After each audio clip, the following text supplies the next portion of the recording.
एक तो छोट गांव से बिलोंग करेनी। पैदाइशी भी हमार छोट गांव में ही भई, लेकिन परवरिश बहुत अच्छा भई। माता जी हमारा रहली खाइले पिले बहुत शौकीन रहली, और वो समय में बहुत अच्छा खाना और सारा जितना मिठाई बनेला, जो पहले जमाने में खजूरी बनत रहला, लट्ठा बनत रहला, खुरमा बनत रहला, आजकल तो लगभग गायब हो गइल बाटे। वो सारा चीज हमार अम्मा खुद बनावत रहली है और ओके हम देखत रहनी है। लेकिन कबो ही नहीं सोचले रहनी कि वो देखल चीज हमके अपन प्रोफेशन बनावे के पड़ी, कबो सोचले नहीं रहनी। ओकरे बाद शादी भइल। शादी भी एक बहुत ही साधारण परिवार में, बहुत छोटा सा गांव में, जौने गांव में अगर आज हम गोरखपुर में जीन्स और टी शर्ट पहन के बैठल बानी, अबे हम अपने गांव में ससुराल जाए मटियारा में तो एक हाथ के घूंघट भी निकाली में, वो गांव में हमार शादी हुई। और वहां से लेकर हमार प्रोफेशन के आगे ले गई, बहुत बड़ा बहुत कड़ा चुनौती रही। लेकिन धन्यवाद अपने पति देव का कह, अपने ससुराल के लोग के कह, जितना लोग में बाटे सबका सहयोग, बहुत सहयोग मिला कि हमें मुकाम पर पहुंचने के उपाधि लेके आईनी, बहुत कड़ा मेहनत कईनी।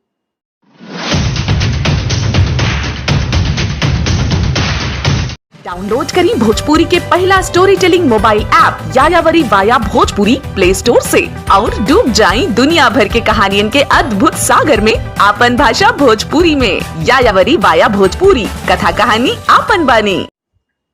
नमस्कार, प्रणाम।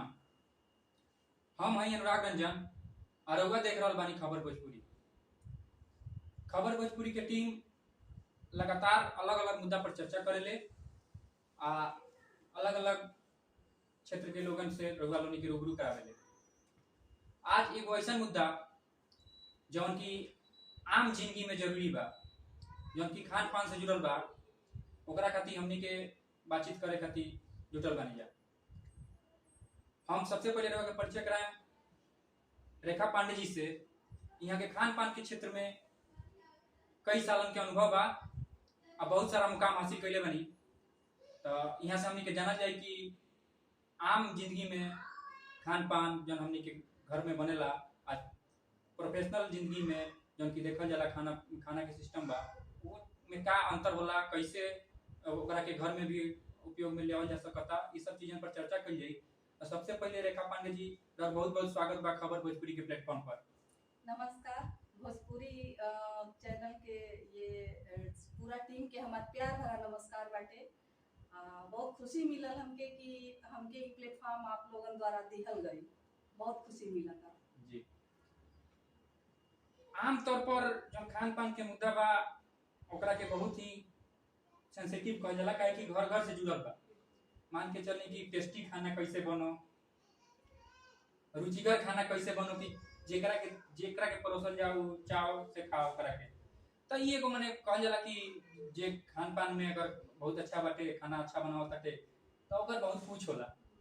तो रउरा के हमनी के अपना प्लेटफॉर्म पर स्वागत करती। हम जाने के चाहे कि जन जर्नी बा एगो घर परिवार के महिला के साथे साथे प्रोफेशनल जिंदगी रहल बाटे, रउरा खान पान के क्षेत्र में लगातार काम कर रहल बानी। तो रउरा अपन अनुभव आ जर्नी के बारे में तनी बताएं। जर्नी हमार बहुत ही हम एक तो छोट गांव से बिलोंग करेनी। पैदाइशी भी हमार छोट गांव में ही भई, लेकिन परवरिश बहुत अच्छा भई। माता जी हमारा रहली खाइले पिले बहुत शौकीन रहली, और वो समय में बहुत अच्छा खाना और सारा जितना मिठाई बनेला, जो पहले जमाने में खजूरी बनत रहला, लट्ठा बनत रहला, खुरमा बनत रहला, आजकल तो लगभग गायब हो गइल बाटे। वो सारा चीज हमार अम्मा खुद बनावत रहली है और ओके हम देखत रहनी है। लेकिन कबो ही नहीं सोचले रहनी कि वो देखल चीज हमके अपन प्रोफेशन बनावे के पड़ी, कबो सोचले नहीं रहनी। ओकरे बाद शादी भइल। शादी भी एक बहुत ही साधारण परिवार में, बहुत छोटा सा गांव में, जौने गांव में अगर आज हम गोरखपुर में जीन्स और टी शर्ट पहन के बैठल बानी, अबे हम अपने गांव में ससुराल जाए मटियारा में तो एक हाथ के घूंघट भी निकाली में, वो गांव में हमार शादी हुई। और वहां से लेकर हमार प्रोफेशन के आगे ले गई, बहुत बड़ा बहुत कड़ा चुनौती रही। लेकिन धन्यवाद अपने पति देव का कह, अपने ससुराल के लोग के कह, जितना लोग में बाटे सबका सहयोग, बहुत सहयोग मिला कि हमें मुकाम पर पहुंचनी। हम इंटरनेशनल शेफ, नेशनल शेफ के उपाधि लेके आईनी, बहुत कड़ा मेहनत कईनी, डरनी नहीं। हमरे अंदर डर नाम की कोनो चीज नहीं है, आज भी नहीं डरेनी। जी। आ कभी हमरे अंदर डर नहीं शामिल बा। जी। रउरा खान पान के क्षेत्र में जब पहला अपन देख डरली, जब कदम बढ़ौनी, तब कुछ चुनौती रवा सामने आई हुई। समाज जौन बा तौन आमतौर पर जो खान पान के क्षेत्र में सेफ जौन है कहल जाला कि सेफ के तौर पर बता प्रोफेशनल जिंदगी जिए के बा, तो आमतौर पर हमने के समाज में बा जे घरे तू खाना बना लेता, अगर महिला बात तो सब लोग रुचिकर खाना खाइए लेता, पसंद आवते बा, तोरा का जरूरत बा प्रोफेशन में गइला के। तब माने जब रउआ सामने ऐसा चुनौती आई तब कैसे रउआ अपना घर परिवार के लोग से समझाओनी कि घर परिवार के लोग एकरा के अपने आप एक्सेप्ट कर ले हर कि ना घर परिवार के बहू के पत्नी के आगे बढ़ावे के बा। घर का सहयोग मिलल, हमके भी लगल कि अगर खाना में हर चीज में एक आपन चुनौती होला। हर इंसान के अंदर, वो महिला होके चाहे पुरुष होके, हर महिला के अंदर आपन एक खूबी होला, ओके निखरले का बस मौका चाहिए, ओके एक प्लेटफॉर्म चाहिए कि वो अपने प्लेटफॉर्म पर अपन हुनर दिखा सके। हमरे अंदर जो खूबी रहला, जो हुनर रहला, वो हमार घर परिवार के लोग भी ओके सपोर्ट कइल, ओके देखल, ओके समझल, आ हम खुद ओके निखरले का कोशिश कइली। तो हमके बहुत परेशानी भी नहीं भइल, और देखी तो बहुत परेशानी बाहरी लोगन से चुनौती जो मिलल हमके। अगर हम घर में खाना जो नॉर्मल बनावत हई ओकर टेस्ट स्वाद अलग रहत रहला, लेकिन जब हम एक प्लेटफॉर्म पे पहुंचनी, बड़ा शहर में पहुंचनी, बड़ा शेफ के सामने पहुंचनी, बहुत बड़ा चुनौती रहला। हम छोटे से गांव से साड़ी पहिर के, चूड़ी पहिर के, बिंदी लगा के ऑडिशन देवे गईनी, और वहाँ जीन्स पहन के, टैटू वाला लोग, वीआईपी लोग, तो थोड़ा सा ओके देख के हम डगमगईनी, लेकिन कॉन्फिडेंस और जो हुनर हमरे अंदर रहला वो मतलब भरल रहल अंदर, ओके हम डरा नहीं पोनी, कोनो डर हमके रोक नहीं पोलस, हम ओके आगे बढ़त रही।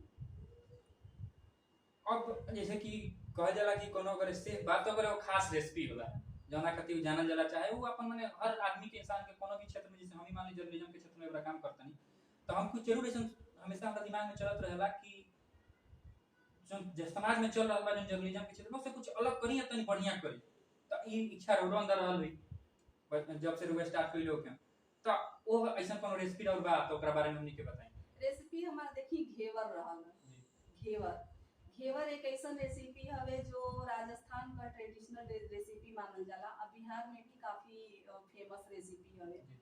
हालांकि आज वो रेसिपी के हम जब बनौले रहनी तभी भी हमके बहुत जानकारी नहीं रहे, लेकिन जो कॉन्फिडेंस कहल जाला वो हिसाब से हम बनौले रहनी।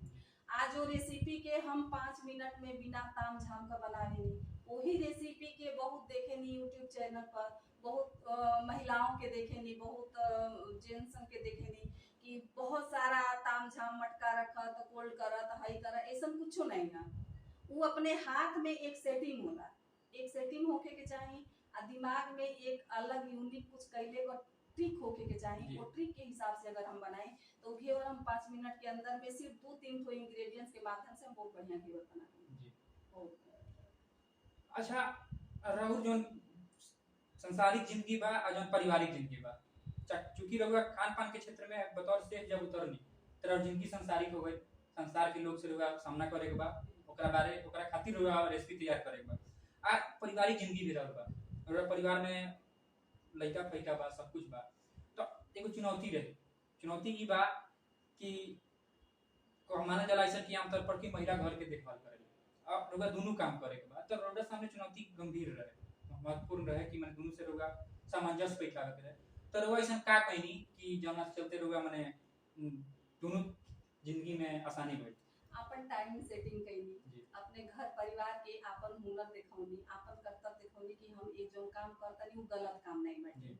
आ अपन टाइमिंग हम सेट कइनी, जहां हम 5 बजे सवेरे सुत के उठत रहनी, हम 3 बजे 4 बजे सवेरे उठे लगनी, लइकन के स्कूले भेजनी, घर का काम देखनी, फिर बाहर भी जाके देखनी। अपन कॉन्फिडेंस जो विश्वास हमारे अंदर रहलो ओके हम कभी डगमगाए नहीं थे। अब सवाल बा कि बहुत सारा परिवार जन बा तो महिला लोग के आगे बढ़ावे से थोड़ा सा मतलब हिचकिचाला, तो रउरा एगो गांव से आकर के, एगो साधारण सा गांव से आकर के, जहाँ की महिला, जहाँ के लड़की खास तौर पर कहली ओकरा के आगे बढ़त लोग माने एगो चैलेंज के तौर पर लिहल जाला कि देखई लड़की बारे इनका घर के फलाना घर के हई काम करत रही, एकरा के समाज में तनी सा हे दृष्टि से देखल जाला। लेकिन रउरा जो काम हासिल कइले बनी उ एगो प्रेरणा के स्रोत बाटे बहुत सारा लोग खातिर। तो रउरा जो गांव जवार के लोग बा जे आज भी माने सोचेला, आजो सोचेला कि महिला चाहे लड़की के थोड़ा सा कम स्पेस दिया जाओ, ओकरा के बचा के रखल जाओ समाज के सामने से। त जब चुनौती बा समाज के सामना करे के, ओकरा खातिर रउआ लोग के का संदेश है? संदेश बा कभी केहू के कोनो महिला के या कोनो लड़की के अपने क्षेत्र में आगे बढ़ले से रुके के नहीं चाहिए। हमार संदेश ये है कि जौन लड़की या जौन महिला जौने काम में जौने चीज में हुनरमंद बा ओके प्लेटफॉर्म जरूर देवे चाहिए। आई पहला सहयोग महतारी बाप के होला। हम महतारी हैं, अगर हम अपने बेटी के सहयोग करब तो फिर वो बेटी कभी बनी तो वो अपने बेटी के सहयोग करी। तो सबसे बड़ा सहयोग माँ बाप के सहयोग होला। आ कब्बो आज के समय इतना महंगाई के बाटे, आज के समय इतना स्ट्रगल के बाटे कि एक आदमी के कमाई से कुछ होके वाला नहीं बा। तो अगर मान ली हमरे अंदर हुनर बाटे, अगर हमरे अंदर बढ़िया अचार बनोले का हुनर बा, तो हम मार्केट में अचार खरीद के खाता नहीं, अचार अगर घर पर हम बनाई, अचार लोगन के सेल करी तो हम घर बैठल भी तो पैसा कमा सकेंगे। लेकिन बहुत परिवार ये सोचेला कि जब ये घर से बाहर जाइए तब भी अच्छा काम करिए, कि जरूरी नहीं है हम घर में बैठ के भी अपने प्रोफेशन के आगे बढ़ा सकें। तो हम संदेश ये दे हर महतारी बाप के, हर बड़े बुजुर्ग के, वो लोगों का आशीर्वाद भी बहुत जरूरी है। अगर वो लोगन से लड़ झगड़ के हम आगे बढ़ने की कोशिश करब तब वो हम आगे नहीं बढ़ सकेंगे। तो हमके ऐसा करे के चाहे कि हमके घर परिवार के बड़े बुजुर्ग का आशीर्वाद भी मिले, हम अपने काम में आगे भी बढ़ते रहे। जौन जैसे कि हमरा जितना जानकारी बा, बहुत जानकारी तो गहिरा नहीं है ए फील्ड के, क्योंकि माने शेफ के दुनिया बा, होटलन के दुनिया बा, जाना में खान पान के परत माने जरूरत बा, तो जा लोग ट्रेंड खोजे जाला प्रोफेशनल की भाई।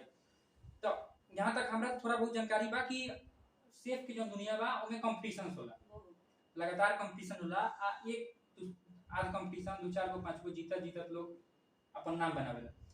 तो रउरा ए जर्नी के बारे में कैसे रउरा शुरू कइनी, कौन कंपटीशन रउरा सबसे पहले टैकल कइनी, फिर ओकरा बाद आगे बढ़त कैसे रउरा नेशनल शेफ इंटरनेशनल शेफ की उपाधि प्राप्त कइनी, तो एकरा बारे में तनी सा हमनी के दर्शक लोग के बताएं। देखिए सबसे पहला हमार स्टार्टिंग मीडिया लाइन से भइल एक ठो दूरदर्शन पे एक ठो कार्यक्रम आवत रहला अन्नू कपूर जी के द्वारा, व्हील स्मार्ट श्रीमती। पहला प्रोग्राम महिला का शायद कंपटीशन वाला शुरू भइल रहला। वही प्रोग्राम में हम ऑडिशन देले रहनी है गोरखपुर से। 70 महिला ऑडिशन देले रहनी है। वो 70 महिला में से हमार नाम यहाँ से सेट भइल आगे मुंबई जाए खातिर। चूंकि समय बहुत स्टार्टिंग कर रहला, उतना हमके मीडिया का या ये सब लाइन का कोनो जानकारी नहीं रहला, तो हम सेट तो हो गई नहीं, उनमें चुन लिहल गई नहीं, लेकिन पैसा खर्च ज्यादा हो जाए आ हमके इतना उपाधि मिली ये भी न जानकारी नहीं रहल, तो हम बम्बई गईबे नहीं करी। अच्छा, गईबे नहीं करी, हम सेलेक्ट भइनी लेकिन गईबे नहीं करी। लेकिन वहीं से हमारी स्टार्टिंग भइल, टीवी में देखल कि हाँ का कैली त आगे आएगी, हमके थोड़ा लगल कि मौका मिलल, हम गईनी नहीं। ओकरे बाद यहाँ पे तमाम न्यूज चैनल चले लागल, हम न्यूज चैनल में गईनी। पढ़ले लिखले में वाइस भी अच्छा रहे, पढ़ले लिखले का शौक हमके बहुत साहित्यिक हम बहुत बुक हम रख ले बानी, बहुत कलेक्शन हमरे लगे बा बहुत पढ़े। तो एक उनका हमके मिलल, हम हर चैनल में काम करे लगनी, न्यूज एंकरिंग करे लगनी। अब हमार नंबर व्हील स्मार्ट श्रीमती से चाहे बाहर गई होके, चाहे कोनो वजह से गई होके, सोनी टीवी से खुद हमरे पास फोन आइल है कि एक प्रोग्राम हो रहा है, कुकिंग शो हो रहा है, क्या आप पार्टिसिपेट करेंगी? तो मैंने तुरंत बोला हाँ मैं करूँगी। फिर वहाँ से मेरे पास फोन आने लगा, और फोन आते आते दर बदर पहले मैंने लखनऊ में ऑडिशन कईनी, टफ रहे बहुत संख्या में, 25,000 की संख्या में लोग, लेकिन लखनऊ में मैं क्वालिफाई गई। फिर दिल्ली गई, दिल्ली में 15,000 लोग रहे, जो लखनऊ से चुन के गई दिल्ली में 15,000 की संख्या। फिर दिल्ली से तीसरा ऑडिशन हमारा कोलकाता में हुई। कोलकाता का ऑडिशन हमारा बहुत टफ है, अब बहुत मुश्किल समय वो हमके अगर याद आवेला तो हमारा आँख भर जाला।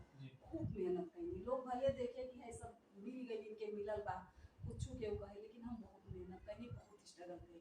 कलकत्ता में गई, वहाँ भी सबका ऑडिशन के 5 मिनट के 10 मिनट में अंदर जा बाहर आ जा। जब हम अंदर गई तो हम 35 मिनट ऑडिशन में हम करेली का लड्डू बना के ले गए, खुद अपने दिमाग से एक नया इंग्रेडिएंट्स रेसिपी करके करेली का लड्डू बना के राइस बनौले रहनी। एक ही चावल के 3 फ्लेवर में 3 कलर में। आप 1 चम्मच खाए तो अगल फ्लेवर आई, दूसरा खिचड़ी तो दूसरा फ्लेवर, एक ही राइस के हम 3 फ्लेवर में। 45 मिनट में हमारा ऑडिशन वहाँ गई, वहाँ भी हम सेलेक्ट हो गई।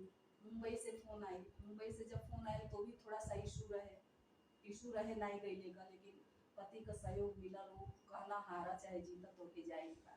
जब वहाँ से टिकट हो गई बा तो के वहाँ से सब कुछ मिला था, कुछ लागे के नहीं बा तो के जाके कैले में कौन दिक्कत बा, हिम्मत देना, साथे लेके गईना भी वहाँ गई, बहुत बड़ा प्लेटफॉर्म मिला, नेशनल इंटरनेशनल से संजीव कपूर जी से मुलाकात भई, बहुत सहयोग, बहुत प्यार मिला, वहाँ के लोग बहुत प्यार दिया। और सबसे बड़ा चीज हम देखनी कि हमारा जो कॉन्फिडेंस रहे, हमारा बच्चा पति भी देख के दंग रहे ना कि डगमगैनी नहीं, डगमगैनी नहीं, आ अपन जो जीते के रहे हम अपन जीत हासिल कर।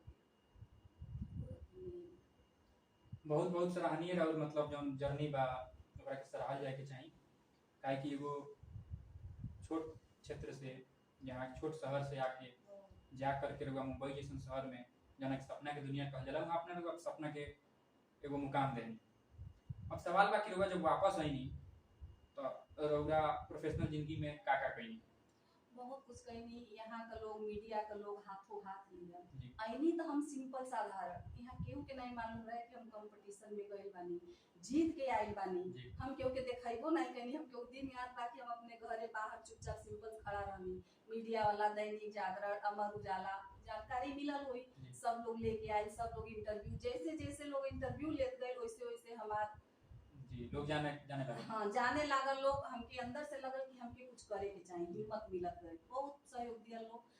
वो चीज के लेके एक चीज हमके मिलल, वो चीज के लेके हम बहुत काम करेंगे, हम सोशल काम बहुत ज्यादा करेंगे, हम सामाजिक कार्यकर्ता भी हैं, बहुत लेवल पर काम करेंगे, 4-5 लड़कियों का शादी भी हम करा चुके, वो भी पैसा, जो पैसा हमके मिलल कमाईने से, वो पैसा से शादी भी कर चुके, छोटे बच्चन के, गरीब बच्चा रहने छोटा मोटा स्कूल गाँव में जाके हम स्वेटर का वितरण करेंगे।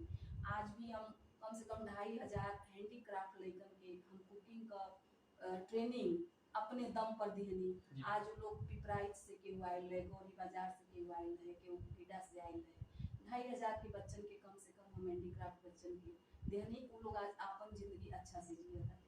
तो ये प्लेटफॉर्म पे, कुकिंग के प्लेटफॉर्म पे अइले से हमके सामाजिक भी करे के मिला, हम सक्रिय बानी, आज भी हम सक्रिय बानी। आज कई ठो फाउंडेशन से हम जुड़ल बानी, कई ठो एनजीओ से हम जुड़ल बानी, आ लोग आके हमके अपने घर से लेके जाला, हम बिना पैसा लेले हम काम करेंगे, निस्वार्थ भाव हम काम करेंगे, बहुत कुछ करेंगे महीना, और उम्मीद बा कि आगे जैसन हमरा जानकारी बा, चाहे रउआ से बातचीत का माध्यम से हमरा थोड़ा बहुत जानकारी मिलल बा कि रउआ एगो प्रोफेशनल कोर्स भी शायद चलावत रहनी, तो ओकरा बारे में तनी हमनी के जानकारी दी। बहुत बढ़िया चलत रहे, कुलिनरी क्वीन कुकिंग इंस्टीट्यूट करके हम गोरखपुर मोहद्दीपुर में खोलले रहनी, बहुत बढ़िया रिस्पांस मिलल, बहुत बढ़िया चलल, बहुत दूर दूर से लोग, 65 साल के लेडीज और पुरुष भी लोग आए हमसे ट्रेनिंग लेवे, उम्र में बहुत छोट रहनी, वो लोग बहुत बड़ा रहे, लेकिन फिर भी वो हमके गुरु मानल लोग, हम उनके शिष्य मान के बहुत लोग के ट्रेनिंग देनी, अच्छा चलत रहे। कोरोना काल आई, थोड़ा सा सब दम बैठ गई, लेकिन पोस्टपोन कैले बानी, इच्छा बाटे कि फिर से ओके रिन्यूअल हम करी, आया अपन जो हमरे अंदर सहयोग का भावना बाटे, समाज में पिछड़ा वर्ग के लड़की बाड़ी, सब कुछ चाहते हुए कुछ नहीं कर पाएगी, तो अगर हमरे अंदर हुनर बाटे, हम उनके 2 पैसा का सहयोग कर दे, सिखा दे, वो अगर अपन प्लेटफॉर्म बना ली है, आगे बढ़िया, तो भी का खराबी बाटे ना। बिल्कुल समाज के खातिर जब लोग आगे बढ़ गई बानी, कदम अपन उठा ले बानी, डेग बढ़ा देले बानी, तो समाज जितना रउरा माध्यम से सक्षम बन सको, आगे बढ़ सको, वो समाज खातिर बहुत बड़ बात हुई। अब सवाल बा कि जो जर्नी बा, ये रोचक भी बा, प्रशंसनीय भी बा, सराहनीय भी बा, तो समाज रउरा के कैसे एक्सेप्ट कइलस? एगो बहुत बड़ सवाल बा कि जब रउरा फील्ड में नहीं, तो कोनो भी क्षेत्र में अगर हम काम करते हैं, तो जब तक हमरा के समाज ना स्वीकार करी, तब तक हमार मने जो फलक बाटे, जो हमार दायरा बा, ना बढ़ सकेला। तो समाज रउरा के कैसन सहयोग देला? समाज सहयोग भी दिला सा काफी मुश्किल भी आई। अब छोटा सा गांव, मध्यम वर्गीय फैमिली का हो करके, कहीं कोनो नाम नहीं, और अचानक सा आ गई, इनमें मीडिया वालन का हमारा बहुत आभार व्यक्त करब, वो लोग बहुत सहयोग कई, उन्हें लोग हमके आगे ले गए, वो लोगन के वजह से महिला के बीच में हम आईनी, वो लोगन के वजह से मंच हमके मिलल, हम मंच पर खड़ा होके 2 शब्द अपने मन के बात महिलाओं तक पहुँचनी, समाज हमके बहुत सहयोग कैलस, और समाज से भरपूर प्यार हमके मिलेला, आज भी मिलेला, घरे बैठल तब वो फोन से बात होत रही, बाहर निकलब तब वो लोगन से बात, समाज के भरपूर सहयोग, बहुत प्यार मिला। अब हम रउआ से जाने के चाहें कि अब रउआ आगे का प्लान करतनी, और योजना का बा?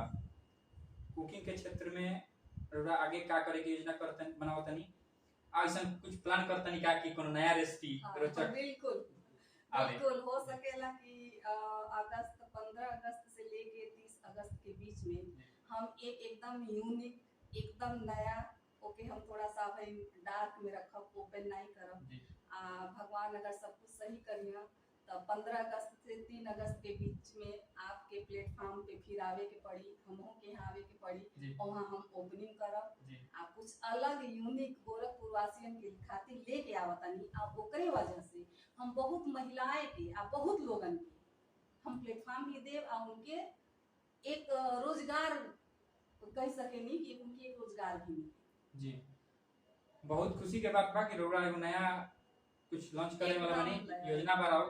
तो खबर भोजपुरी परिवार राउरे योजना में के उज्जवल भविष्य के कामना करत हटे। आ जब जब रउरा जरूरत पड़ी तो हमनी के खबर भोजपुरी परिवार रउरा साथे रही। यही के साथ हम बातचीत के अपना समाप्त करतनी। उम्मीद करतनी कि रउरा कुकिंग के क्षेत्र में और नाम बढ़ो। गोरखपुर के जो जनता बा, जो भोजपुरिया क्षेत्र के खास करके जनता बा, ओकरा रेसिपी के माध्यम से लाभ प्राप्त होके। बहुत बहुत धन्यवाद बाराऊ कि अपन रउरा हमनी के समय देनी। एगो ऐसा क्षेत्र ऐसा फील्ड जौना के बारे में लोग कम बात करेला, ओकरा बारे में हमनी के सार्थक चर्चा करनी सर। बहुत बहुत धन्यवाद चैनल भोजपुरी चैनल का और पूरा टीम का बहुत बहुत धन्यवाद। आभार बानी, हम आभार व्यक्त करत बानी। अच्छा लागल।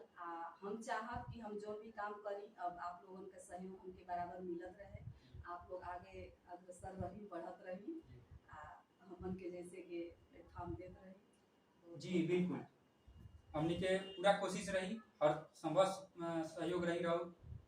भोजपुरिया क्षेत्र के जे भी अच्छा काम करत हटे, जे मुकाम हासिल करत हटे, ओकर प्रशंसा कइल हमनी के काम बाटे। ओकर काम के जनता तक पहुंचावल हमनी के काम बा, जरूरत बा। तो हमें हमनी के हमेशा लागल बानी सर। रउरा अगर वीडियो पसंद पड़ल होखे तो चैनल के सब्सक्राइब करी और लाइक शेयर जरूर करी। धन्यवाद।